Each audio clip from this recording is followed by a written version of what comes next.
Hello et bienvenue dans un nouveau carnet de lecture sur la chaîne. J'espère que vous allez bien. On est le vendredi 2 février et j'ai clos hier mon précédent carnet de lecture du mois de janvier avec de très belles lectures, c'était trop chouette. Et je suis contente que janvier se termine parce que c'était quand même la grippe, tout ça. C'était pas très cool, mais même le fait de faire quand même de très belles lectures compense les problèmes de santé. Hein, ça aide la lecture, je pense, pour aller mieux physiquement et intellectuellement surtout. Et du coup, je suis quand même contente que février commence, surtout qu'il y a une nouvelle lecture commune. Il y a le challenge petit mois petite lecture, le bingo. D'ailleurs, si vous n'avez pas vu, je vous mets le i vers ma pile à lire du mois de février. Que de belles lectures. Ce matin, j'ai aussi fait la photo, d'ailleurs, il faut que je la poste sur Instagram. Pour janvier, sur Instagram, j'avais fait ça, j'avais fait ma pile à lire à plat, les livres les uns à côté des autres. Et hier, j'ai repris ma photo et j'ai mis une croix sur ceux que j'avais pas lus. Et c'est quand même marrant de voir ce qu'on projette de lire et finalement ce qu'on arrive à faire. Et ça me plaît bien, donc du coup, j'ai refait les photos, une photo graphique, je vous mettrai, si vous voulez, là, une photo roman et autres, on va dire théâtre, poésie, essai, tout ça. Et une photo graphique, et on verra bien ce que j'arrive à lire. Déjà, voulais vous parler de deux choses, parce que dans mon précédent carnet de lecture, vous m'avez vu lire ce livre, et puis je vous ai pas donné mon avis, parce que le livre était rangé à plat comme ça dans la bibliothèque, et que j'ai oublié d'en parler. En même temps, c'était tellement long déjà, que je me suis arrêtée là. C'est pas grave, je vais vous en parler un tout petit peu maintenant. Donc je l'ai lu dans le cadre des livres préférés de mes proches, que je lis toute l'année. En janvier, j'ai lu Astrologie de Liv Strömquist, dont je vous ai parlé dans mon carnet lecture précédent, qui est une BD que ma belle-sœur m'avait offert. Et elle a offert ce livre à mon fils Joseph pour son anniversaire, donc en novembre 2023.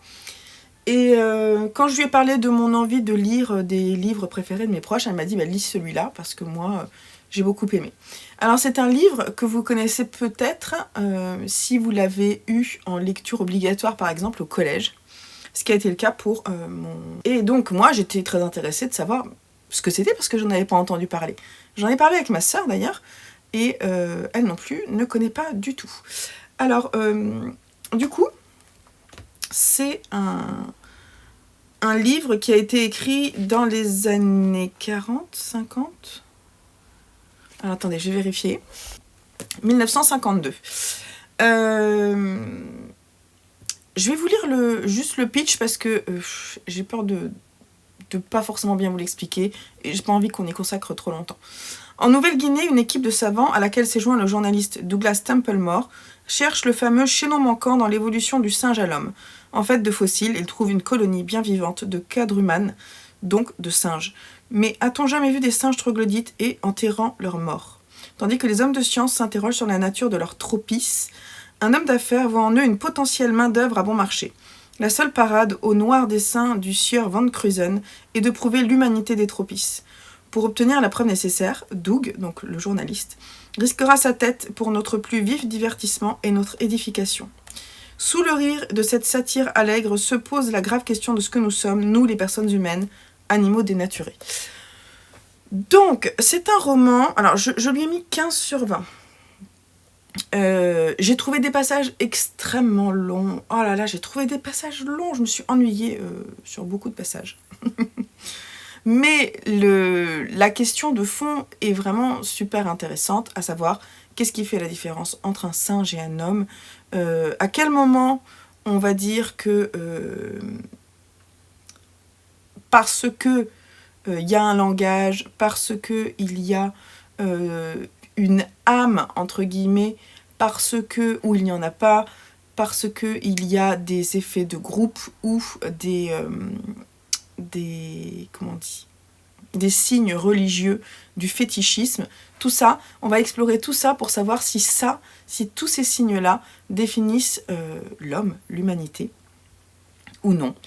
Et j'ai trouvé que, en fait, la fin du roman est vraiment chouette. La fin du roman est chouette parce que ça s'accélère, le moment du procès, c'est intéressant, même s'il y a quand même des longueurs, hein, je pense, on peut dire ça. Mais la question est vraiment intéressante. Elle est vraiment abordée de plein de biais différents, d'un point de vue rationnel, d'un point de vue scientifique, d'un point de vue éthique et d'un point de vue religieux. Et je trouve que c'était quand même intéressant. Donc, par contre, vraiment, c'est long. En revanche, vous voyez, j'ai quand même corné des choses parce que j'ai trouvé que vraiment le texte était riche et que le sujet était abordé de façon intelligente. On va suivre en fait. Au départ, il y a quand même une histoire d'amour avec des personnages un peu originaux, deux journalistes qui se rencontrent, qui tombent amoureux mais qui ne se l'avouent pas, et un des deux est le journaliste, et ce journaliste, en fait, comme il ne sait pas comment faire pour déclarer son amour, décide sur un coup de tête d'accompagner cette équipe de savants en Nouvelle-Guinée, alors qu'il n'est pas du tout prévu de le faire, c'est juste que... Voilà. Donc ça, c'était assez marrant. Et après, ça dérape, en fait, sur toutes ces questions-là, et ça devient vachement plus profond, excusez-moi pour le vachement, parce que, en fait, le personnage principal, qu'on sent très intéressant, ce journaliste, va prendre un risque énorme, je ne vais pas vous dire lequel, parce que c'est très dommage de le spoiler si vous voulez le voir. Il va prendre un risque énorme qui va remettre en question beaucoup de choses dans la jurisprudence anglaise de l'époque et dans sa relation amoureuse. Et ça, j'ai trouvé que c'était quand même intéressant. Bref, je vous le conseille. Sachez juste que c'est un classique, entre guillemets, assez long, parfois assez rébarbatif, mais que les questions étymologiques, bah, c'est super intéressant. Voilà, je pense donc je suis. Est-ce que c'est suffisant? À savoir, à voir. Et j'ai lu hier soir le premier volume d'une duologie de manga, Les Amants Sacrifiés, de Masasumi Kakizaki, sur une idée originale de Kiyoshi Kurosawa, Ryusuke Hamaguchi et Tadashi Nohara. Bah, donc, ils sont nombreux. C'est édité chez Kiyun Sainon. C'est une histoire qui se passe au début de la Seconde Guerre mondiale au Japon, et qui est une histoire d'un couple. Ce couple, ça tourne surtout autour de cette jeune femme qui côtoie en fait son mari, et qui va voir en fait les choix qu'il fait, qui va en fait subir les choix que son mari fait, et qui va chercher à comprendre parce qu'il ne lui explique pas les choix qu'il fait, qui au départ sont des choix commerçants, mais qui deviennent très vite politiques dans le climat politique de l'époque et de guerre. Il va notamment partir, alors je sais pas aux États-Unis, où est-ce qu'il va, en Mandchourie. Il va partir en Mandchourie pendant plusieurs mois, son voyage va durer, et quand il va revenir, elle va se poser énormément de questions, et elle va lui demander ce qui se passe, alors qu'en fait il lui cache la vérité pour la protéger, mais en fait en la protégeant comme ça, il s'éloigne d'elle, et ça c'est pas possible pour elle. Elle veut que la vérité sorte, et elle va la découvrir de façon assez terrible. Et c'est celui qui a écrit Hide Out que j'avais lu et plutôt apprécié. Là, j'ai un peu le même sentiment. Alors, ce qui est intéressant, je vais vous montrer les premières pages, c'est qu'on a autant les personnages que des images réelles de l'époque sur les situations politiques de l'époque. Ça se chevauche. Le trait de dessin est superbe. Ça, c'est un ancien ami de cette jeune femme qui a fait ses études avec elle, et qui en fait est de la police japonaise, et du coup qui va enquêter sur son mari et qui va tenter en parallèle de protéger cette femme. J'ai très envie de lire la suite, j'ai bien apprécié, j'ai envie d'en savoir plus. C'est riche en histoire, vraiment en contexte politique de l'époque, et du coup c'est intéressant parce que c'est pas que l'histoire d'amour, c'est pas que cette trahison. Et alors en plus on voit à un moment qu'elle est dans un hôpital psychiatrique à un moment, et on se demande pourquoi elle est là, on sait pas encore, donc j'ai envie de savoir pourquoi elle y est. On la voit très vite en fait, et on sait pas. Donc j'ai envie de savoir. Bref, je vais acheter le second. Je sais pas quand, parce que là, dans mon envie de m'acheter des livres, tous les 10 livres, il va falloir que j'attende d'avoir lu mes 10 prochains livres. Il m'en reste 8 ou 9 avant de pouvoir acheter. Mais je sais que je vais lire la suite parce qu'il y en a 2 et que ça serait bien que je la lise sur février. Voilà. Et sinon, qu'est-ce que je lis? Vous savez que généralement j'ai 3 lectures en fonction de la grosseur des livres. Donc il y en a un qui court, qui est très long, qui est généralement une brique qui fait plus de 500 pages. Et ensuite j'essaie de lire 2 briques sur le mois. Et donc là c'est une lecture commune, donc j'ai fait un découpage sur, je sais plus, 15 jours je crois, pour Demain et demain et demain de Gabriel Zévin chez Fleuve Édition. Et j'ai lu les 2 premières, enfin je suis à jour en fait dans ma LC. Et pour le moment, je vais pas vous dire de quoi ça parle, c'est une romance dans un univers... comment on dit? On est à la fac quoi. Bref. Alors pour le moment c'est pas une romance, on suit 2 personnages, je vais pas vous en parler tout de suite. Ça me plaît bien pour le moment, j'attends de voir la suite. On me l'a vendu comme vraiment quelque chose de très original, j'attends de voir. L'univers est lié à la programmation de jeux vidéo et ça c'est quand même rigolo. On a 2 personnages très forts, tout ce que je peux vous dire. 2 personnages vraiment qui dès l'enfance vivent des choses pas rigolotes et qui se croisent au moment de l'enfance et vont se retrouver au moment de leurs études. Tout ce que je peux vous dire, voilà. Hein. Ensuite, en second, c'est le 10e livre que j'ai pioché, qui est Bird Box de Josh Malerman. Et j'en suis là, et c'est trop bien. C'est trop bien ça. Moi ça me plaît bien. Après c'est pas... En fait ça se dévore quoi. Donc c'est bien que je me freine, sinon je vais le lire d'un coup. Ça c'est pareil, je sais qu'il y a un autre qui est sorti et je vais acheter la suite très vite pour pouvoir lire la suite rapidement. Parce que je veux pas laisser traîner mes sagas. C'est trop bien. C'est horrifique, science-fiction. On sait pas ce qui se passe, c'est ça qui est trop bien, on comprend pas ce qui se passe. Comme les protagonistes de l'histoire, on se demande ce qui se passe dehors. Et ça, cette tension, mais c'est vraiment, il y a une vraie tension dans ce livre, ça me plaît. Vraiment, c'est trop bien, c'est bien écrit, c'est bien traduit. Et en petit livre, j'ai sorti La Reine des Neiges de Simon Rousseau dans la collection des Contes Interdits, édité chez Contredire. Simon Rousseau, c'est un auteur canadien. Et alors, c'est une réécriture. Il explique bien au tout début que c'est pas une réécriture de l'adaptation Disney de La Reine des Neiges, mais bien du conte de Hans Christian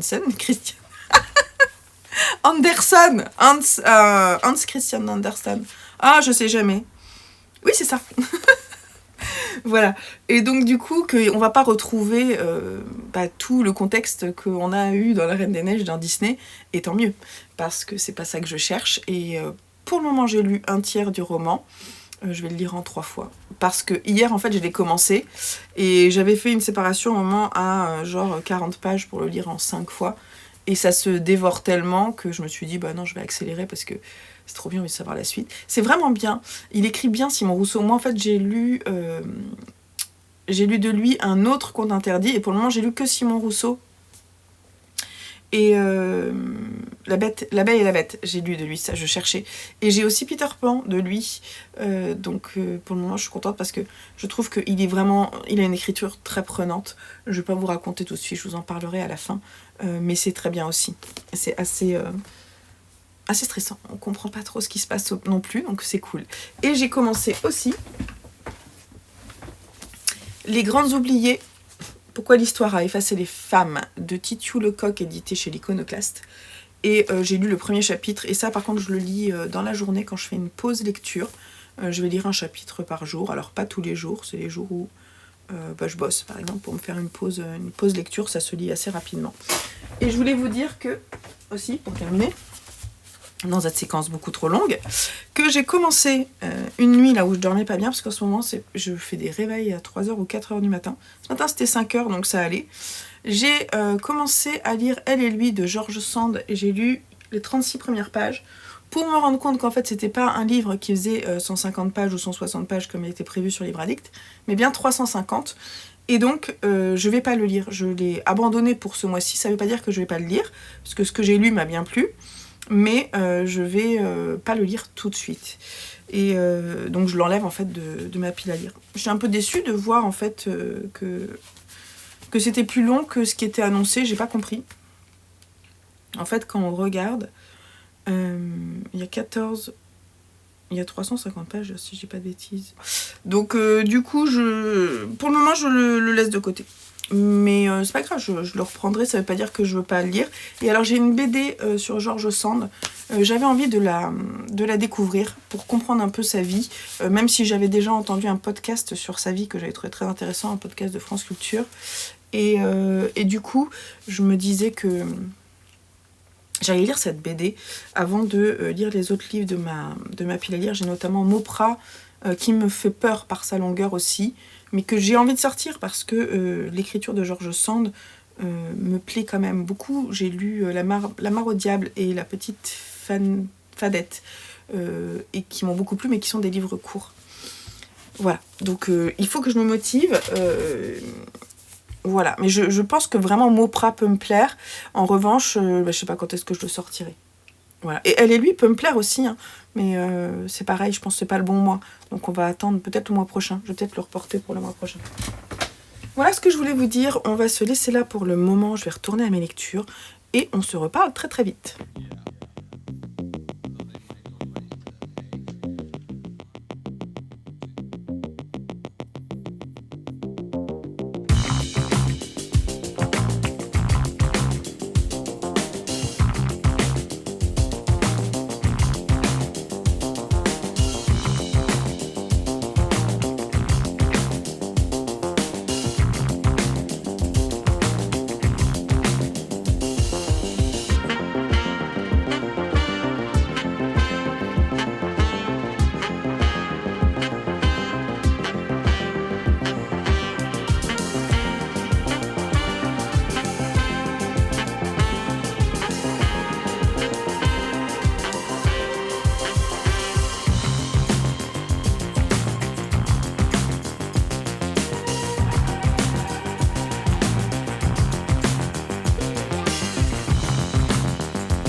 Hello du dimanche 4 janvier, quelque chose comme ça. Février. Je viens de finir un livre qui faisait moins de 200 pages, qui était dans ma pile à lire. Et donc j'ai décidé qu'une fois sur deux, j'allais piocher dans cette pile, qui est donc le reste de mes livres, qui font moins de 250 pages. Donc je vais aller piocher, je vais vous montrer un petit peu ce qu'il y a dedans et mon choix final.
Alors là, je vais le mettre de côté parce que ce sont des nouvelles et donc je vais pas le lire maintenant. J'enlève aussi celui-ci parce que je pense que je le lirai cet été. Je me demande si je ne l'ai pas déjà lu en fait. Je pense que j'ai déjà lu mais je me souviens plus de l'histoire. Donc il faut bien choisir, hein. C'est dur. Je vais prendre celui-là parce que le format est étrange et qui me tente depuis le moment où je l'ai acheté. Enfin, tous en même temps, mais je vais prendre celui-là.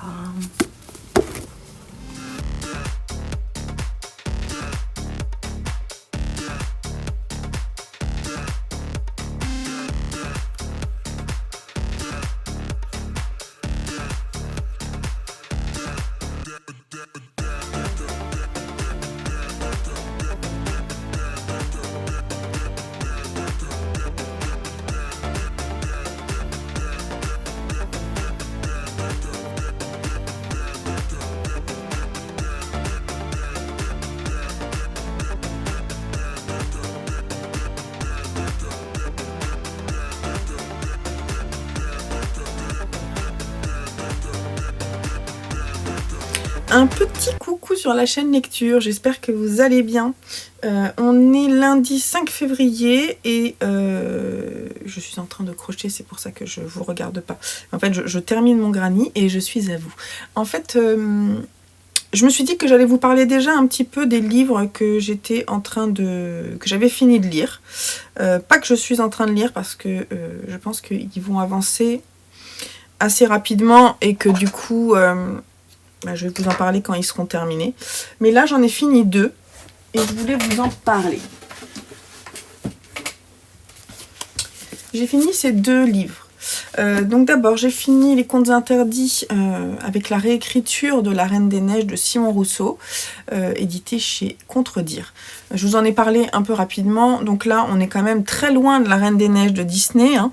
On a toujours... alors moi, j'ai très envie de relire du coup le conte de Hans Christian Andersen parce que il y est question d'un cœur de glace et d'un effet maléfique, hein, on est d'accord. Mais j'aimerais savoir à quel point... là, il dit en fait en introduction que c'est vraiment vraiment une adaptation très lointaine du conte, mais du coup j'aimerais bien lire ce conte-là. Faudrait que je regarde, ça se trouve il est à la bibliothèque, faudrait que je le trouve.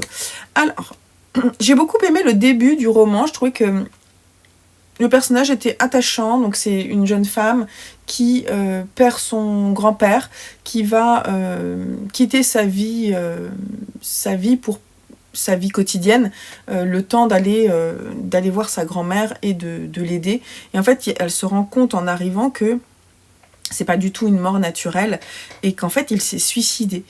Et que avant son suicide, elle a vu qu'il s'était passé quelque chose, il a rencontré quelqu'un, voilà, il y a des choses un petit peu étranges qui se sont passées, qui lui mettent la puce à l'oreille et qui vont l'emmener en fait à chercher des informations, mener une enquête, entre guillemets, et elle va se frotter notamment à une réserve indienne, si je dis pas de bêtises, et elle va retourner dans le passé de son grand-père qui, à un moment, voulait rentrer dans l'ordre, voilà. Et rentrer dans les ordres, dans un pensionnat, en fait. Donc, il était, dans les années 70, dans un pensionnat où il se passait des choses assez terribles avec les enfants dans ce pensionnat. Il y avait des abus en tout genre. Et on va suivre quelques enfants. On va comprendre après, tout va s'imbriquer pour qu'on comprenne qui est qui. Et du coup, cet aspect de la vie de son grand-père est important pour comprendre ce qui s'est passé. Alors, je vais pas aller plus loin parce que c'est un récit qui est assez court. J'ai trouvé que c'était quand même pas mal, hein. Plus j'y pense, je me dis que c'est pas mal. C'est très court et je trouve que du coup, la fin arrive extrêmement vite et extrêmement violemment. On se la prend dans la figure. Et en plus, j'y ai pas vraiment cru, quoi. Et ça, c'est un peu dommage. J'ai trouvé que c'était... le côté fantastique arrivait un peu comme un cheveu sur la soupe. J'ai pas trop adhéré, en fait, à la fin de l'histoire. Pour le moment, j'ai préféré l'histoire de La Belle et la Bête, qui était par contre assez stressant. Voilà. Donc, j'ai aussi Peter Pan du même auteur, donc on verra. Je le lirai, je pense, pendant que je ferai l'exploration des réécritures de contes, des contes et réécritures de contes. Mais je vous le conseille quand même, il est plutôt sympa. Et je l'ai lu aussi dans le cadre du Cold Winter Challenge, donc c'est cool. Ça me fait une petite case en plus. Et puis j'ai lu le premier tome de la saga Bird Box de Josh Malerman, ici au livre de poche avec une horrible étiquette Netflix. On adore. Et écoutez, j'ai vraiment adoré. J'ai été happée par ce roman. J'ai adoré le fait qu'on ne sache pas ce qui se passe dehors. C'est hyper angoissant. Le moindre bruit, la moindre personne qui tape à la porte, on ne sait pas ce qui se passe dehors. Je ne vais pas vous raconter plus en détail. Je veux juste vous dire, je crois que je vous en avais déjà parlé en plus, qu'on suit Mallory, qui est cette jeune maman, dans 2 temporalités, au moment où elle est enceinte et au moment où on commence à comprendre qu'il se passe des choses cheloues et qu'on commence à s'enfermer dans les maisons, à se bander les yeux. Et ensuite, 4 ans plus tard, ses enfants sont nés et elle essaie de s'enfuir de la maison dans laquelle elle est pour aller on ne sait pas où. Donc on a 2 temporalités c'était vachement bien. Vachement efficace, on ne peut pas lâcher le livre, super bien écrit. Au début, j'étais partie sur un découpage assez petit et finalement je l'ai allongé parce que ça se lit vraiment très très vite. J'ai envie de lire Mallory du coup. Par contre, il est vachement moins bien noté que le premier. Je sais pas pourquoi.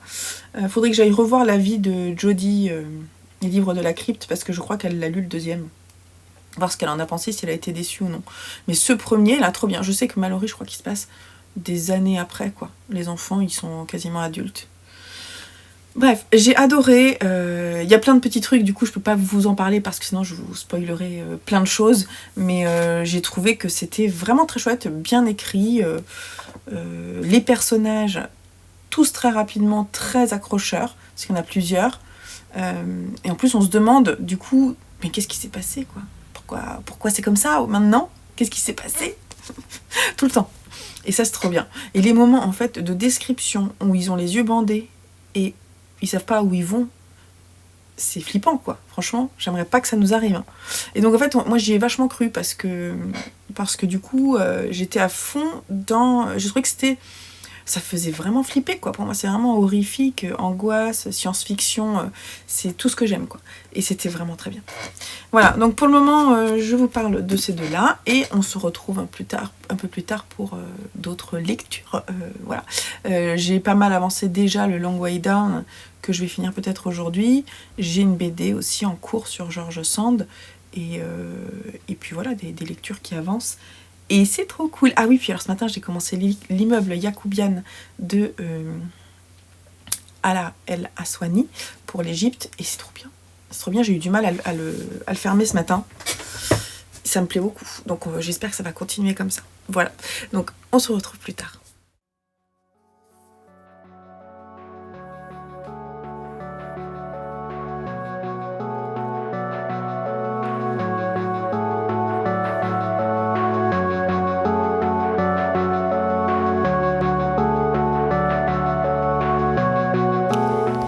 Hello de ma chambre en ce mardi soir. J'ai commencé les Annales du Disque Monde de Terry Pratchett avec le premier tome, la 8e couleur, chez La Talente, pensant vraiment que potentiellement ça pourrait me plaire. Et j'ai lu 50 pages sur 250, quelque chose comme ça. Franchement, je sais pas si je vais continuer. Déjà, je comprends pas grand-chose. C'est quand même un univers un peu... Waouh. J'adhère pas trop à l'écriture. Je crois que j'ai envoyé un petit message à Marlène, là, Minimalou, qui est impatiente que je commence. Donc j'ai lu ça. Et il me reste encore 4 fois 50 pages. C'est censé me faire rire, mais ça me fait pas rire. Et surtout, je comprends pas trop. Alors, peut-être qu'il faut que je laisse le temps. Je sais pas, je vais lui envoyer un petit message, mais en fait, je suis à 2 doigts de me dire que je continue pas. Donc peut-être que je vais pas continuer. Mais je sais que c'est quand même une saga qui est appréciée. Mais je suis peut-être pas réceptive, quoi, tout simplement. À voir. Dites-moi en commentaire, je pense que pour le moment je vais le mettre en pause et on verra. En ce mercredi matin, il est l'heure de piocher mon 10e livre parce que j'en ai lu 5. Et donc je le pioche à l'avance parce que si c'est un gros livre, je vais pouvoir anticiper. Donc on va piocher. Donc c'est pas on, c'est moi. Hein. Donc je suis sur ma pile à lire. Qui descend doucement. Hein. Là il y a moins 20 par rapport au 1er janvier. Donc on va y aller. Après il y a des cadeaux et tout. Donc allons-y. Un livre au hasard. J'ai peur. La paupière du jour. Ah bah ok. Du coup je vais peut-être ne pas prendre Miel et vin. Et plutôt lire celui-là. Il fait 432 pages, donc ça veut dire que je vais le lire après l'immeuble Yacoubian, si je dis pas de bêtises.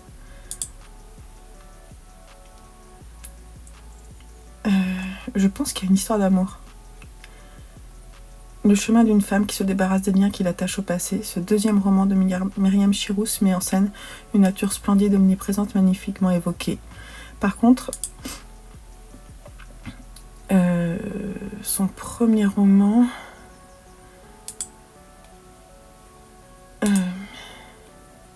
c'est Miel et vin. J'hésite en fait parce que j'ai vraiment envie de lire Miel et vin. Je vais faire un... je vais tricher un peu pour celui-là. Ça sera, je pense, la paupière du jour en fait. J'aurais pas dû le mettre dans ma pile à lire tout de suite. Donc du coup, je vais lire Miel et vin à la place. Parce qu'en plus, c'est son premier roman et que j'ai prévu de le lire. Donc pour découvrir l'autrice, je pense que vraiment, voilà, faut qu'il passe. Donc ça sera celui que je vais lire après. J'ai triché. J'ai le droit, hein. Je fais ce que je veux en même temps. Donc, c'est vendredi. Vivement ce soir qu'on soit tranquille en week-end. On va parler des derniers livres lus. Et il y en a pas mal. J'ai fini tout ça. Alors, dans l'ordre. Enfin non, j'ai pas fini tout ça. En fait, il y en a un que j'ai abandonné. Donc, voilà. Alors, j'ai lu déjà cette biographie de George Sand, Fille du siècle, éditée chez Delcourt. Une BD de Séverine Vidal et Kim Consigny, qui reprend en noir et blanc, hein, dans un trait de dessin un peu particulier, que j'aime beaucoup. Toute la vie de George Sand, de son enfance, on la voit vraiment petite au début. Alors il y a toujours les dates.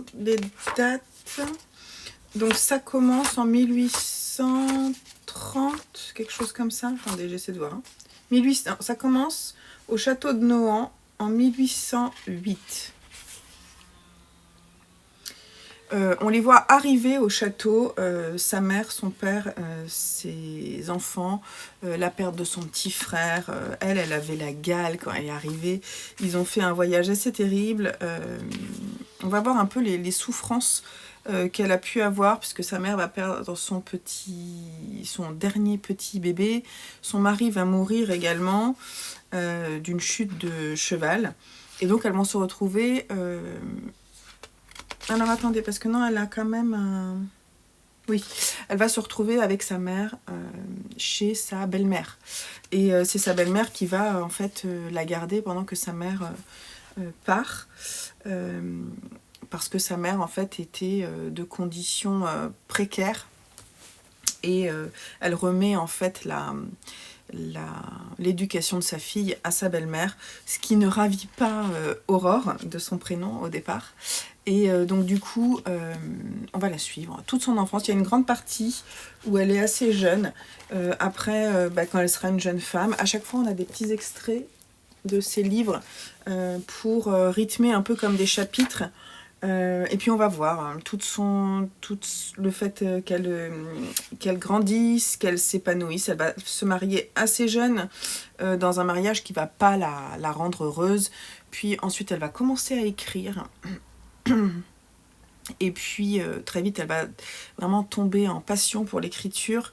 Et puis elle va avoir beaucoup d'aventures avec plusieurs autres hommes et femmes aussi, des actrices, des personnes connues, Chopin, comment il s'appelle, de Musset. Voilà, on va vraiment voir toutes les relations qu'elle a pu avoir, son implication politique aussi. Je trouvais que c'était assez intéressant. La relation avec ses enfants, qui ne sont pas forcément évidentes. Son fils qu'elle aimait énormément et qu'elle a vraiment, comment on dit, couvé pendant longtemps jusqu'à l'âge adulte, et la relation difficile avec sa fille, relation très difficile, très tendue avec sa fille. Voilà, sa relation avec le théâtre. On voit tout, c'est aussi les difficultés qu'elle a, parfois les difficultés à se faire apprécier, son émancipation aussi, le fait qu'elle commence à porter des pantalons, à s'affirmer en tant qu'homme, et qu'elle choisisse en fait au départ le nom d'un de ses amants pour écrire. Ensuite, elle s'émancipe en prenant un nom de George Sand. C'était Sandeau, c'est ça, au départ elle avait pris Sandeau, c'était un de ses amants. Et ensuite, elle va garder Sand et s'appeler Georges. Et par ce biais, montrer qu'elle s'émancipe et qu'elle ne peut qu'écrire et se faire reconnaître dans le milieu de la littérature avec un nom masculin. Je trouve ça extrêmement fort. Ce qu'elle a fait, ce qu'elle a représenté. Le personnage me plaisait déjà beaucoup, et lire sa vie m'a vraiment fascinée. J'ai adoré cette bande dessinée, je l'ai lue sur une semaine, je l'ai vraiment savourée petit à petit. En plus, c'est une BD qui est assez longue, et ça m'a donné envie de lire beaucoup de romans d'elle, de ses premiers. J'avais presque envie de ne pas lire Mauprat tout de suite parce que c'est vraiment pas un de ses premiers, mais de recommencer depuis le début et de voir toute son évolution.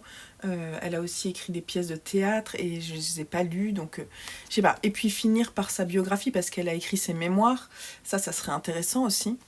J'avais commencé Elle et lui, et puis finalement je l'ai mis de côté parce que je me suis dit que c'était pas forcément le bon moment de lire ça d'elle. Et puis en plus, j'ai eu le conseil d'une personne dans un commentaire qui m'a dit qu'il fallait d'abord lire autre chose, et je pense, suivre son conseil. Donc je vais pas lire Elle et lui tout de suite. Et en plus, le livre était beaucoup plus long que ce que je pensais. Bon. Voilà, donc je vous la conseille. Séverine Vidal, c'est pas la première fois que je vois son nom, et je vais le garder en tête. Je crois que j'ai pris une BD à la bibliothèque où il y a son nom. Donc on en reparle, je pense, prochainement. Et voilà. Sinon, après, j'avais commencé à lire Les Annales du Disque Monde avec la 8e couleur. J'ai lu, je dirais, 50 pages. Donc j'ai lu, on va dire, 1/5 du livre. Et alors, je l'ai abandonné et je ne lirai pas la suite, ou du moins pas maintenant. Donc je sais pas trop si je le garde dans ma bibliothèque et que j'essaie à nouveau. Donc déjà, j'ai eu beaucoup de mal à me situer, à comprendre où l'auteur nous situait.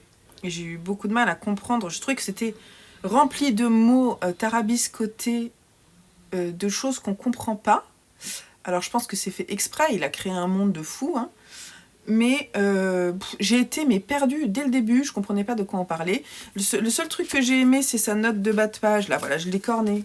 Parce que là, au moins, on comprend où on est, on comprend ce qui se passe un petit peu. J'ai pas du tout vu l'humour. En fait, on suit un personnage qui vient d'un autre endroit, qui arrive dans une ville où... Merlock, c'est ça, je sais plus. Bref. Et en fait, il parle une autre langue et il va croiser un autre personnage qui s'appelle comment ? Voilà, Deux Fleurs, qui a une sorte de coffre qui marche tout sur pattes. Et il va croiser sur son passage une sorte de mage, mais un mage qui n'a pas réussi l'école de magie et qui va essayer de l'arnaquer. Mais en fait, il va se rendre compte que c'est plus compliqué que ça et il va devoir prendre soin de lui, entre guillemets, l'accompagner. Et voilà, donc après on navigue dans la ville. En fait, je l'ai vite abandonné parce que déjà j'ai pas trouvé que c'était intéressant. Pour moi, ça m'a pas... En fait, je suis passée totalement à côté et j'ai pas vu l'humour. Alors je dois avoir l'humour mal placé, je sais pas, ou... Enfin, j'ai pas compris l'humour. J'ai pas compris en fait. Et j'ai pas compris l'engouement qu'il y a autour de ça, parce que j'ai rien compris. C'est Rincevent, le mage. Donc bon, j'aurais peut-être dû aller plus loin, mais on m'a dit, enfin j'ai demandé du coup à Marlène, qui aime beaucoup cette saga, que si je comprenais pas, j'étais pas assez sensible à l'humour, ça allait être compliqué pour la suite, vu que l'univers est très riche. Et je me suis dit, bah c'est pas grave, j'ai le droit de pas aimer. Enfin, c'est pas que j'ai pas aimé, j'ai le droit de pas comprendre. Ça veut pas dire que je suis neuneu, ça veut dire que ça me touche pas, en fait. Ça ne touche pas ma petite corde sensible de l'humour. Et pourtant, moi, j'aime beaucoup les choses humoristiques. Et là, j'ai pas vu l'humour. Donc, j'ai laissé de côté. Allez, c'est pas grave, hein. Vous m'en voudrez pas. Alors, il y a un livre que j'ai failli laisser de côté et que j'ai fini en audio hier. C'est My Dear Fucking Prince, de je sais pas qui. Une femme. Une jeune femme qui a écrit ça. Je crois que c'est un premier roman en plus. Parce qu'en fait, elle met une note dans les remerciements à la fin. Elle dit qu'elle remercie ses parents qui lui ont fait confiance dans l'écriture de ce roman, qui était la première fois qu'elle écrivait. Donc, c'est un premier roman. J'ai levé les yeux plein de fois. J'ai trouvé ça neuneux. Alors, j'ai trouvé ça neuneux, pas du tout réaliste. J'ai trouvé que la relation amoureuse entre les deux princes était extrêmement niaise. J'ai pas du tout cru. Alors, je vais vous raconter l'histoire quand même. C'est l'histoire du prince de Galles et du prince des États-Unis. Donc déjà, il faudrait qu'il y ait un prince aux États-Unis. En fait, c'est le fils de celle qui veut être réélue aux États-Unis. C'est bizarre. C'est déjà bizarre, déjà sur le concept, je trouve ça bizarre. Ils se détestent, et en fait, ils se détestent pas, ils se kiffent grave. Et ça va passer, on a à peu près les 30 premiers pourcents où on se dit, bah non, en fait, je l'aime pas, je le déteste. En fait, si, je l'aime, en fait, il est très beau, je fantasme complètement sur lui. Déjà, voilà. À côté de ça, il y a un petit message genre politique, j'aimerais changer les choses, je suis la voix du renouveau et tout. J'ai trouvé que c'était superficiel. J'ai trouvé que les personnages, notamment le personnage de la sœur, la Luna, j'ai trouvé assez insupportable. Que c'était... comment dire, bien trop bien pensant, qui du coup c'est neuneux quoi. Bref, je suis allée jusqu'au bout parce que je voulais que ce soit mon 4e livre dans l'exploration des romans d'amour. Alors, ça n'a rien à voir avec le fait que ce soit 2 hommes, parce que ça peut très bien me toucher, il n'y a pas de souci. Au contraire, je suis... vous voyez, quand j'avais lu Young Mongo, c'est un de mes livres préférés. Parce que oui, j'y ai cru, là, ça m'a touché. Oui, c'était une belle histoire d'amour. J'y croyais, quoi. C'était... Mais parce que aussi, c'était pas facile. Là, ils ont voulu mettre des pseudo-difficultés qui, en fait, fonctionnent pas bien. Enfin, c'est... Du coup, tout ce qui aurait pu être difficile est très vite... écarté pour laisser place à cette histoire d'amour qui en fait est un peu neuneux. Bref, j'ai pas du tout aimé et il faut que j'arrête de penser que les romances BookTok, c'est ça qu'on dit, les romances BookTok peuvent me plaire parce que je suis pas la cible. Donc faut que j'arrête. Faut que j'arrête. Quand je vous dis dans les book hauls, tiens, je vais essayer de lire ça, je pense que ça peut me plaire, ça va être fun. En fait, je gâche du temps de lecture, hein. Donc faut que j'arrête. Mais des fois, j'aime bien lire des romances, mais si la romance, elle est bien. J'en ai déjà lu des bonnes, d'ailleurs, je vous en ai mis dans mes coups de cœur. Des vraies romances, quoi, catégorisées romances. Mais en fait, moi, j'aime pas quand c'est que ça, hein. J'aime quand il y a d'autres choses un peu plus importantes dans les livres. Et là... voilà, j'aurais pas dû là. Et je regarderai pas le truc sur Netflix, hein, parce que c'est trop naze. J'ai lu Long Way Down de Jason Reynolds, édité chez Milan. Je ne sais pas si c'est un premier roman, ça. Je sais pas. Alors, c'est du vers libre, sous une forme un peu spéciale. Donc le roman fait 300 pages à peu près, mais moi je l'ai lu en 2 fois. Ça se lit très bien, très rapidement. En 2 jours, il était lu. Donc il y a une forme un peu spéciale et je vais vous montrer. Donc en fait la couverture montre des étages, des boutons d'ascenseur parce que on va suivre... ça commence par l'histoire de Will. Alors, dit mon nom est William Holoman. Et en fait, on comprend très vite que son frère est mort, Sean, il est mort, tué. Et on situe ça dans une cité. Alors, on ne sait pas trop où, mais on sait qu'on est dans une cité. Et que du coup, il y a 3 règles dans cette cité. Elles sont écrites sur la couverture. Ne pas pleurer, ne pas balancer, se venger. Et ces 3 règles-là, Will veut les suivre pour venger son frère. Sauf que Will, en fait, il correspond pas au profil normal des jeunes des cités. Et on va comprendre que Sean a été assassiné. Et pour quelle raison? Parce que dans cet ascenseur qu'il va prendre pour aller se venger, il va se retrouver à chaque étage à rencontrer des personnages assez bizarres, constituent rapidement comme étant des fantômes des personnes qu'il a pu rencontrer, comme l'ami de son frère, comme son grand-père, comme son père. Voilà. Donc on voit qu'il est entouré de personnes qui sont mortes et qui, dans cet ascenseur, qui vont l'accompagner jusqu'au bout, jusqu'à sa descente pour aller, oui ou non, se venger. Et en fait, c'est dans tous les questionnements qu'il a, j'ai trouvé que c'était extrêmement bien fait. Et le fait que ce soit du vers libre m'a beaucoup plu parce que du coup, c'est hyper percutant. Et ça fonctionne très bien dans ce roman qui est extrêmement court et avec une forme particulière. Je trouve que visuellement, le pari, il est réussi parce que visuellement, autant que dans le texte, ça percute. Vous allez être emmené dans cet ascenseur petit à petit. Et ça dure très peu de temps, mais en fait, chaque seconde est pesante. Et donc, en fait, il allonge les secondes pour raconter cette rencontre avec les fantômes de son passé. Et j'ai trouvé ça vachement bien. Je lui ai mis 16/20 sur Livre Addict et ça m'a beaucoup plu. J'irai peut-être voir ce qu'il a fait d'autre, s'il a fait d'autres choses. Et voilà, un récit original autant dans sa forme que dans son fond. Vraiment, vraiment bien. Je vous le conseille. On a fini le 3e tome des Mémoires de la forêt de Michael Brun-Arnaud, illustré par Sanoé aux éditions L'École des loisirs, dans la collection 9. Alors,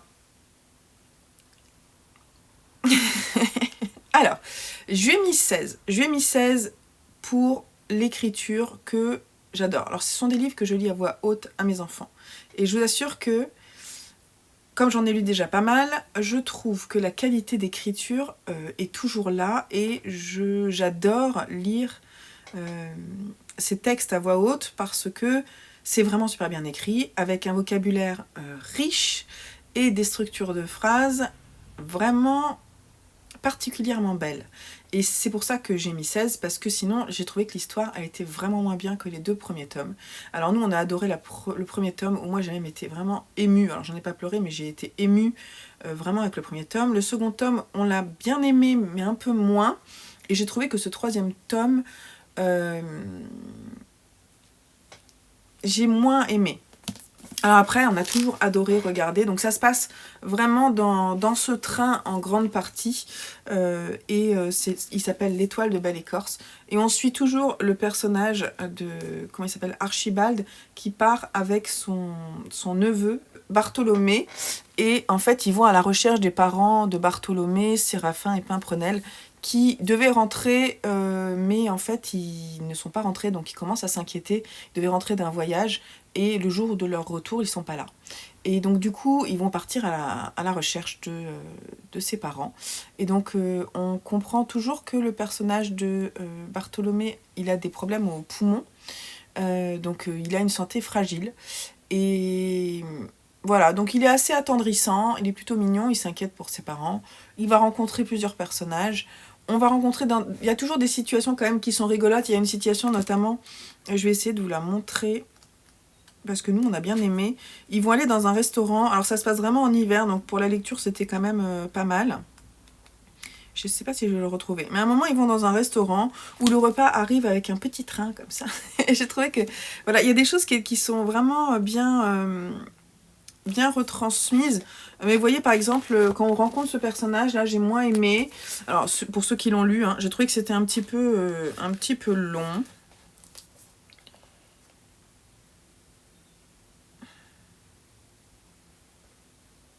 Voilà, je vais juste pour que vous sachiez un petit peu quelle est la qualité d'écriture, j'ai corné une page parce que je me suis dit, ce serait pas mal que je vous la lise, juste un petit passage.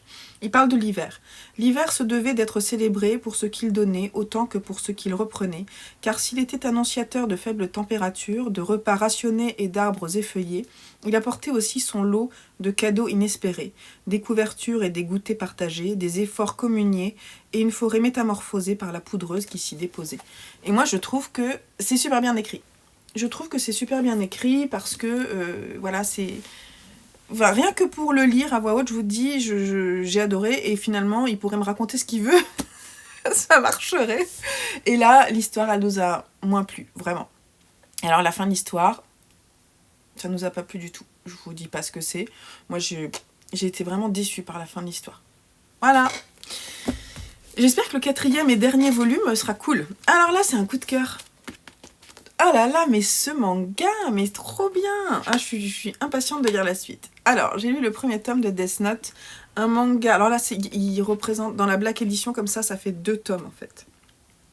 Donc c'est un scénario de Tsugumi Oba et un dessin de Takeshi Obata. C'est édité chez Kana Édition dans la collection Dark. Alors, l'histoire, c'est, on suit le jeune personnage de Light, qui va tomber par hasard dans la cour de son lycée sur un carnet de notes qu'il va prendre avec lui. Et en fait, ce carnet de notes, il a été déposé par un des dieux de la mort, Ryuk, qui l'a posé là parce qu'il s'ennuyait et qu'il en avait marre, de s'ennuyer dans son monde de la mort. Et il a dit, je vais déposer mon carnet, parce que ce Death Note, en fait, permet, si vous notez dedans le nom d'un humain, il est mort dans les 40 secondes, sauf si vous écrivez les conditions de sa mort et quand est-ce qu'il doit mourir. Voilà. Mais si vous n'écrivez rien, il est mort dans les 40 secondes par une crise cardiaque. Et Light est un personnage atypique, donc ça tomberait sur n'importe qui, peut-être que la personne n'essaierait même pas de l'utiliser. Le problème, c'est que Light, lui, c'est un surdoué, le meilleur du lycée, il a tous les honneurs, il est promis à un grand avenir, et il est extrêmement malin, voilà, extrêmement plein de choses. Et Light, en fait, on pourrait croire que du coup, il ait peur de l'utiliser, mais il va très vite le tenter en mettant le nom de grands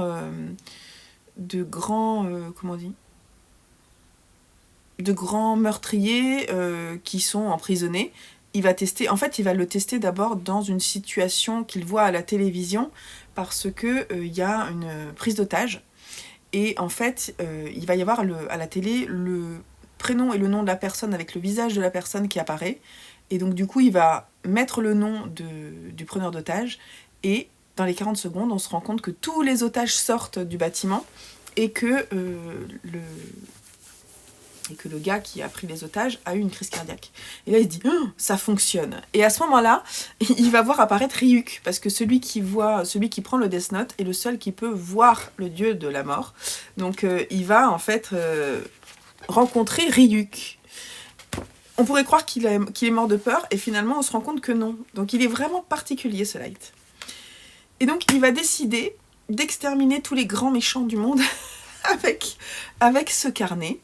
Et donc du coup, très vite, on a peur, quoi. On a peur de ce qu'il fait avec ce carnet. Et très vite, on va se rendre compte aussi, notamment le FBI va se rendre compte que c'est pas normal que tous les grands condamnés, enfin tous ceux qui ont été condamnés et mis dans des prisons, les grands meurtriers, meurent les uns après les autres. Et donc ils se rendent compte qu'il y a un assassin qui n'est pas présent physiquement, mais qui est là. Et donc il y a une enquête qui est faite par le FBI, donc une grosse partie enquête, notamment dans la seconde partie, dans le second tome, il y a une grosse partie enquête où on va rencontrer notamment le père de Light, qui est le chef de la police, Et on va rencontrer également un certain L, qui n'a pas de prénom ni de nom, c'est pratique, dont on ne connaît pas le visage non plus, donc du coup, il ne peut pas le tuer, et qui est appelé par le FBI pour l'aider dans l'enquête. Et donc c'est vachement bien. Franchement, c'était trop bien. Pardon, j'essaie de changer la luminosité, parce que j'étais toute blanche. C'est un peu mieux, non ? Bref, c'était vachement bien, j'ai envie de lire la suite. On a les 4 premiers tomes, je crois, et il y en a 6 en tout. Je pense qu'on va acheter la suite. C'était vraiment très très bien. J'ai adoré. J'ai mis 18 sur 20.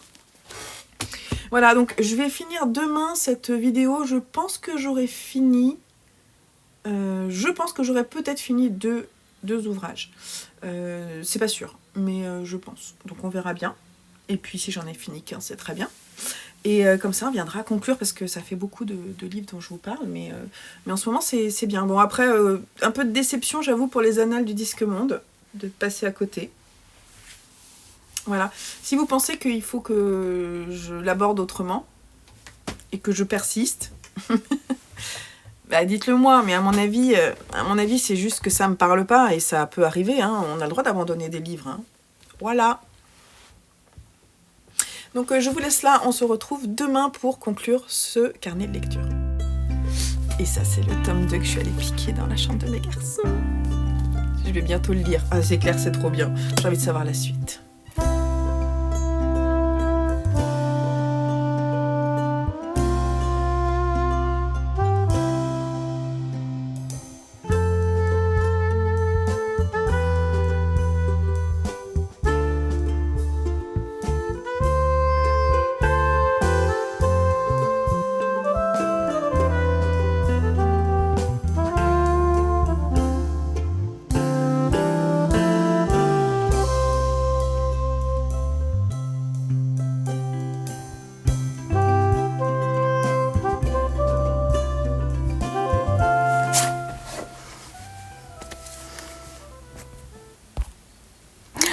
Hello du samedi matin, je sors de la douche et j'essaie de mettre une... Voilà, je pense qu'on est bien.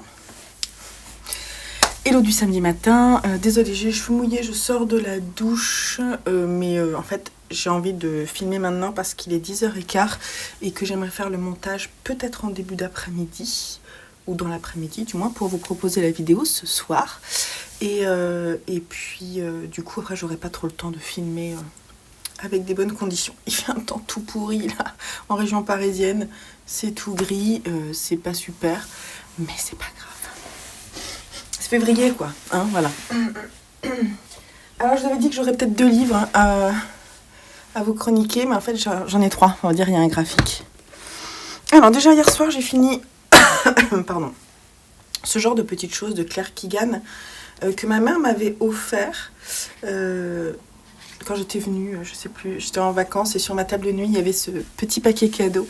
Je sais qu'elle avait bien apprécié ce roman. De mon côté, je m'attendais un peu à avoir une claque de lecture quant à la plume de cette nouvelle autrice que je découvrais parce que j'en ai entendu parler plusieurs fois sur des réseaux. Et du coup, je me disais, bon bah c'est cool, je vais pouvoir découvrir enfin sa plume. Alors, c'est bien écrit, mais j'ai pas eu de coup de cœur de plume pour le moment. Alors peut-être que c'est pas forcément le bon livre. Donc ça se passe en Irlande. Claire Keegan, elle est irlandaise. Et ça se passe là où débute l'histoire, on est en 1985. On est dans une ville un peu où il n'y a plus beaucoup d'activités. C'est une ville un peu fantôme. Et on va suivre un personnage, Bill Furlong, qui vend du charbon. Et dans une période où il y a pas mal de difficultés, c'est un de ceux qui a gardé son travail et qui se montre généreux vis-à-vis d'autres personnes. Il rend beaucoup de services et il a pas mal de travail parce que forcément l'hiver est là. Donc les gens ont besoin de se chauffer. Ils n'ont pas forcément les moyens, donc il se fait payer de différentes façons. On sent que c'est une personne qui a l'âme charitable, entre guillemets. D'ailleurs, c'est très ancré sur la religion, quoi. Il y a vraiment, voilà, aide ton prochain. Il y a ça qui est très très fort dans le livre. Bill, il est il vit avec sa femme et il a 5 filles. Et ça va. Ça va. Donc on le voit, c'est presque l'époque de Noël, donc ils arrivent à faire des cadeaux à leurs enfants. Bien que dans les magasins, on a des difficultés à trouver les cadeaux, mais en tout cas, il y arrive.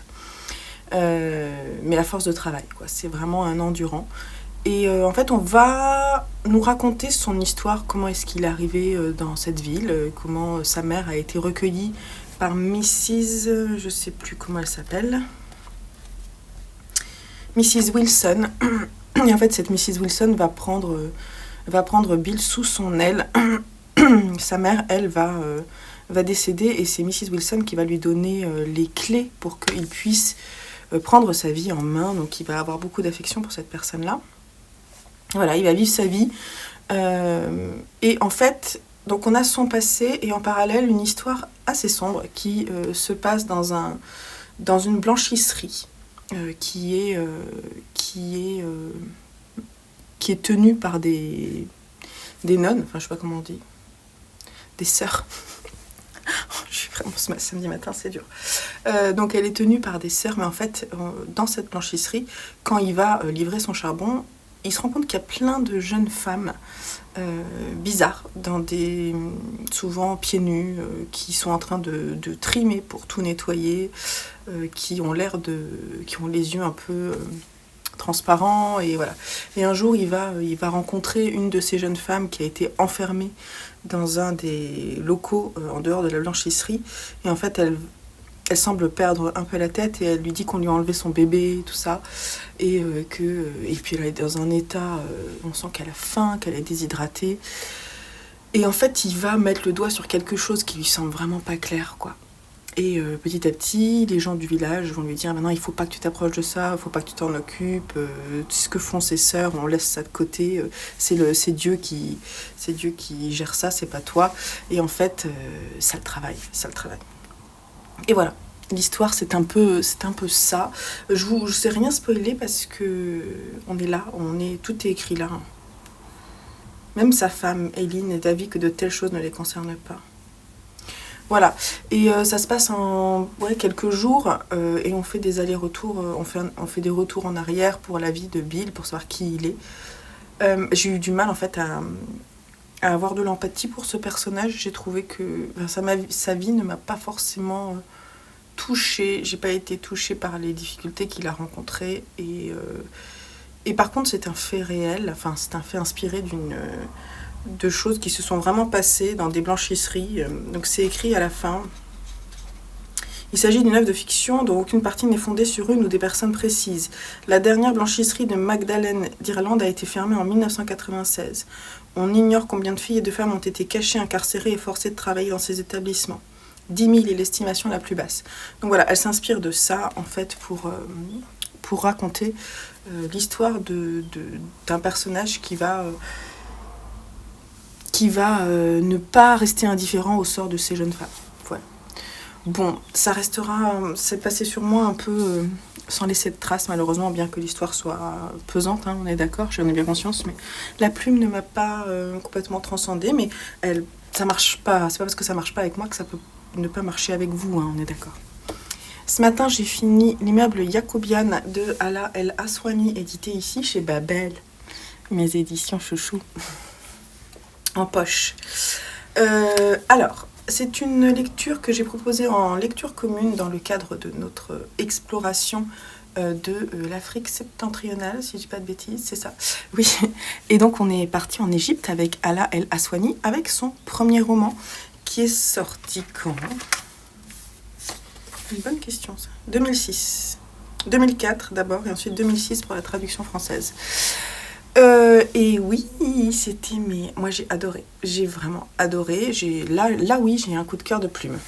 J'ai eu un coup de cœur de plume, j'ai eu un coup de cœur de construction parce que on suit en fait un immeuble anciennement très prestigieux qui petit à petit a perdu de son prestige au fil des années. Donc il a été construit dans les années 30 au Caire, donc on est en plein dans le Caire. Je crois d'ailleurs que Ala El Aswani a vécu dans un immeuble comme ça, donc c'est ça qui l'a inspiré. Et on est dans un moment, là on est plutôt dans les années 90, on est dans une période où l'Égypte en fait est en pleine transformation. Et d'ailleurs on est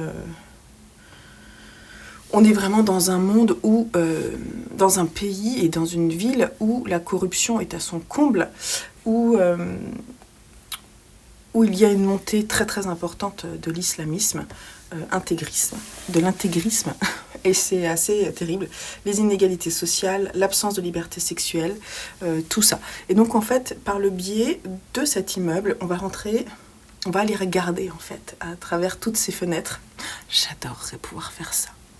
Ça c'est pour ça que ça m'a touchée, parce que moi, quand je suis en extérieur, mais je pense que je suis pas la seule, et notamment, je sais pas, quand c'est la nuit et qu'il y a les lumières allumées, j'imagine la vie des gens.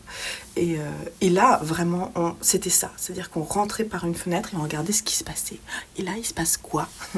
Et ce qui se passe, généralement pas super agréable. Donc là, en fait, on suit plusieurs personnages. Donc c'est un roman choral. Et on va suivre, par exemple, un jeune homme, Taha, qui veut devenir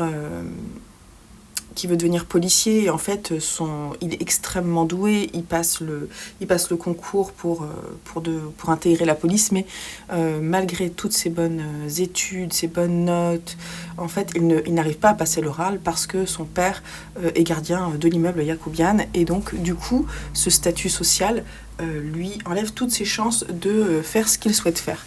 Donc lui, il est extrêmement dégoûté, il va essayer de faire une lettre pour essayer en fait de plaider sa cause, mais ça ne fonctionne pas du tout, puisque on est dans un monde où tout le monde est corrompu, notamment les politiciens, et donc voilà, on lui refuse catégoriquement, et désespéré, il essaie de reprendre les études, et puis il va être enrôlé rapidement dans un islamisme intégriste assez terrible, qui va l'emmener dans des expériences de vie qu'il n'avait pas prévues. Voilà. Alors, il y a pas mal de trigger warning, parce qu'il y a des scènes de viol, il y a des scènes de torture, il y a des scènes assez difficiles, notamment avec les femmes. Voilà. C'est pas un livre évident à lire, donc ça c'était le portrait de Taha, mais alors on le suit vraiment de façon très, très morcelée. On va suivre également un directeur de journal très influent, très connu, qui représente vraiment la nouvelle voie du socialisme, et il est malheureusement homosexuel, et il vit dans cet immeuble, et il a beaucoup de difficultés à trouver l'amour, et là où il pense pouvoir le trouver, il va le trouver auprès d'un jeune homme qui lui vit déjà une vie maritale, et ça va être compliqué. On va suivre également une jeune femme qui se rend bien compte qu'à cette époque, pour pouvoir travailler en tant que femme, il faut exploiter son corps. Sans ça, c'est juste impossible de faire quelque travail que ce soit. Donc elle a complètement perdu tous ses espoirs. Elle est complètement... voilà, elle est sa vie est assez triste. On suit également un autre personnage qui, lui, est vieux, mais qui a réussi dans la vie, qui a mis tout en place pour pouvoir réussir, et qui va être... dont la sœur, en fait, va tout faire pour le déposséder de toutes ses possessions, quoi, hein, le déposséder de ses propriétés. Voilà, on suit plein de personnages différents. On suit le statut de la femme est extrêmement difficile dans ce livre. Je sais que sur la lecture commune, certains ont même abandonné parce que la vision de la femme les a trop indisposés. Alors moi, je l'ai lu vraiment comme un portrait sociologique d'une époque, et j'ai trouvé que justement c'était approprié, parce que je pense très juste. La femme, elle est bonne à rien dans ce monde-là, sauf à porter des enfants. Et encore, il faut que les enfants soient acceptés par le mari. Hein. Et en fait, il y a beaucoup de pages. Moi, j'ai corné beaucoup de pages, parce que c'est une société tellement violente, en fait, que tout choque, tous les personnages, les situations qu'ils vivent, globalement, tout est assez choquant. Et en même temps, il y a parfois de l'amour qui transparaît, de la tendresse, des moments qui sont cachés et qui transforment les personnages. Moi, j'ai été touchée par beaucoup des personnages, bien entendu, sauf il y a des hommes politiques aussi. On suit des hommes politiques qui sont corrompus, qui, malgré le fait de vouloir percer, savent bien qu'en fait, c'est pas eux qui percent, mais ceux qui les représentent, et qui, du coup, sont redevables à vie. Voilà. Et c'est vraiment... Voilà, c'est le reflet. J'ai trouvé que c'était... En fait, j'ai trouvé que c'était le portrait d'une société. Je pense pas que ce soit... Alors, c'est certainement un peu caricatural, entre guillemets, mais pas que. Je pense qu'il y a des moments où c'est vraiment très juste. J'ai trouvé que la plume, elle était vraiment très agréable à lire. J'ai vraiment bien aimé la construction du récit. Mais je sais que ça ne plaira pas à tout le monde, parce que je sais qu'il y a des personnes, par exemple, sur la lecture commune, qui n'ont pas supporté. Voilà. Donc je vous le conseille, mais faites attention à vous, quoi. Si vous sentez que ça passe pas, ne lisez pas. Il a été adapté au cinéma, et j'ai vu dans les critiques, je suis allée voir les critiques Livre Addict, que certaines personnes disent que, franchement, regardez le film, le livre n'est pas du tout à la hauteur du film.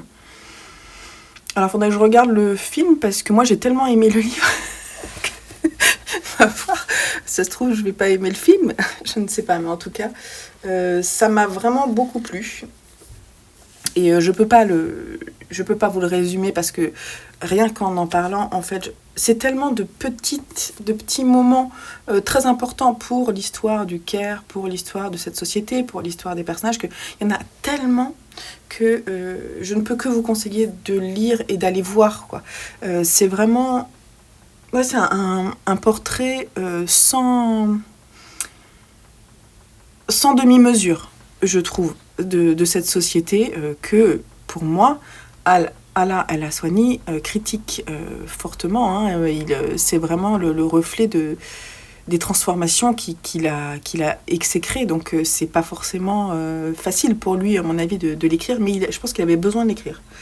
Et du coup, moi, j'ai un autre livre de lui, j'ai Chicago, et il n'est pas là, il est derrière, mais du coup j'ai très envie d'aller voir, parce que, alors il est encore moins bien noté, Chicago. Peut-être que je vais adorer, je ne sais pas. En tout cas, j'ai vraiment adoré ce livre, c'est une très belle découverte de plume. Et je vous l'ai pas dit, mais ça a été traduit de l'arabe par Gilles Gauthier. Et le traducteur met beaucoup de notes pour expliquer les termes, et merci, c'est vraiment super de faire ça. Voilà, j'aime beaucoup les éditions Babel, NRF, et moi je dis oui, quoi. Lisez ça, c'est juste de la bombe, quoi. C'est une bombe. C'est un peu moche de dire ça comme ça, mais malheureusement, voilà. C'est une super belle écriture, et voilà, ça m'a vraiment touchée. Et j'ai eu l'impression vraiment d'être au Caire à cette période-là, vous voyez. Donc c'était super pour l'exploration, en tout cas, du tour du monde. C'était vraiment parfait. Et ce matin, j'ai pleuré en lisant cette BD. J'ai pleuré. J'ai eu vraiment les grosses larmes aux yeux en lisant Le Plongeon de Séverine Vidal et Victor Elpinel. Alors, Séverine Vidal, hein, c'est celle qui a écrit Georges Sand, une fille du siècle. Je vous en ai parlé il n'y a pas très longtemps, et ça a été aussi un coup de cœur. Je crois que je vais aller voir ce qu'elle a fait d'autre. D'ailleurs, j'ai déjà mis sur Livre Addict dans ma wishlist une de ses BD. Cette couverture, je vous mets la couverture là, parce que je la trouve tellement belle. Est-ce que vous l'avez lue? Si vous l'avez lue, dites-moi si elle est bien. Je sens que ça va me plaire. Donc, j'ai adoré. Donc ça a été édité chez Grand Angle. Et en fait, on suit Yvonne. Yvonne, c'est elle. Yvonne, c'est elle. Et Yvonne, elle est dans sa maison. Et en fait, les premières images de sa maison, donc on la voit dans sa maison, elle est toute seule avec son chien.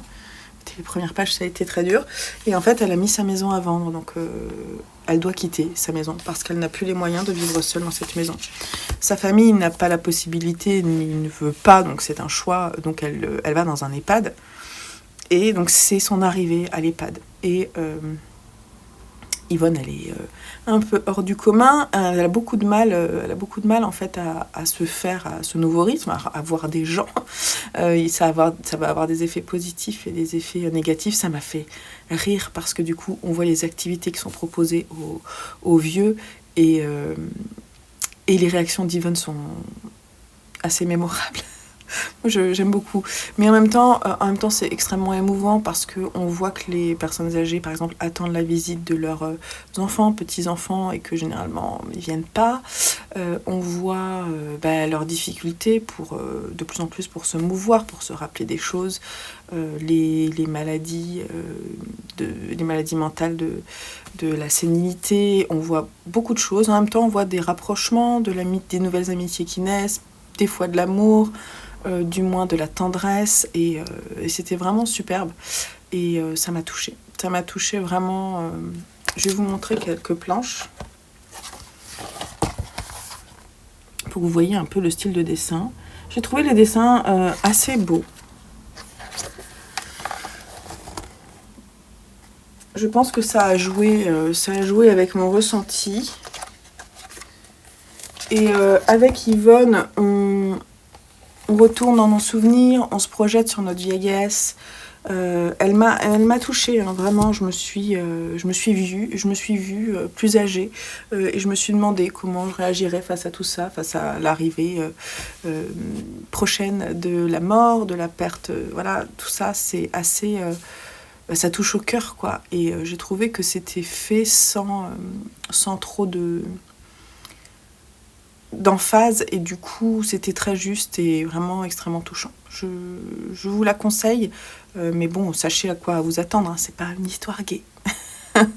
Si, un peu quand même, il y a aussi des choses très touchantes, parce que c'est parce qu'on est en fin de vie qu'on ne ressent pas des choses, on ne vit pas des choses, voilà. Donc c'était quand même assez beau, voilà.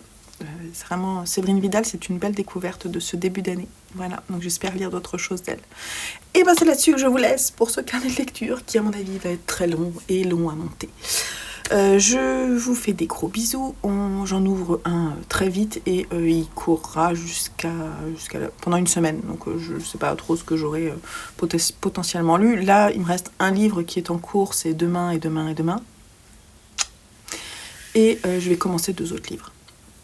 Donc on verra, ça sera un carnet de lecture certainement plus court. Je m'arrêterai samedi, parce que après on fait un 7 jours 7 livres. Donc voilà. Je vous laisse là, je vous retrouve très très vite sur la chaîne. Je vous fais des gros bisous, et si vous regardez ça ce week-end, je vous souhaite un très beau week-end, et sinon une très belle semaine. Allez, à bientôt. Bye bye.